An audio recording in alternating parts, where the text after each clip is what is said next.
Ambassadeur, bonjour. Bonjour. Alors nous sommes le jeudi. Depuis le 23, l'UNESCO a organisé avec les pays membres de l'UNESCO, bien entendu, la semaine africaine. La femme a été mise en honneur. Vous avez fait partie de la délégation. Vous avez reçu son Altesse la princesse Lala Asna du Maroc. Dites-nous, quelle était votre impression depuis l'ouverture jusqu'à cette date aujourd'hui? C'est la deuxième semaine culturelle organisée par l'UNESCO à laquelle j'assiste depuis que j'ai pris mes fonctions. Mon impression est positive et il faut rendre hommage au comité d'organisation qui a vraiment réussi à faire de cette semaine africaine un grand succès. Alors vous qui êtes le représentant éminent de la République centrafricaine en France, le président centrafricain, le professeur Akanj Touadéra, est de passage à Paris. Qu'est-ce qu'aujourd'hui vous avez comme projection par rapport à la République centrafricaine qui a tant souffert, par rapport à cette rencontre culturelle, par rapport à l'urgence humanitaire? Tout est prioritaire dans votre pays. Je crois que la culture a une immense importance dans un pays.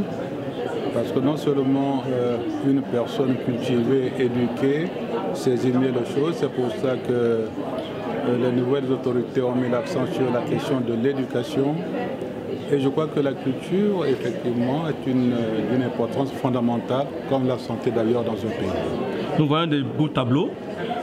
Tout à l'heure, on vous a suivi dans les stands, dans les différents stands, y compris celui de la République centrafricaine. Qu'attendez-vous aujourd'hui des artistes centrafricains au niveau de la juridiction, bien entendu?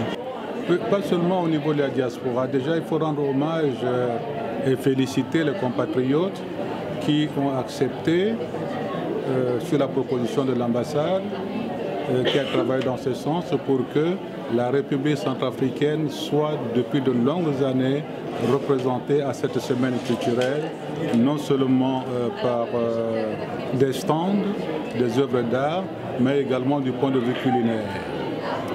Et je crois que la diaspora, comme vous posez la question, a beaucoup à faire pour faire connaître la République centrafricaine. Le représentant d'un pays n'est pas seulement la personne ni l'ambassade qui est seulement chargé de représenter un pays. Mais la diaspora et chacun de nous à l'extérieur représente un pays. Il faudrait qu'on saisisse bien cela.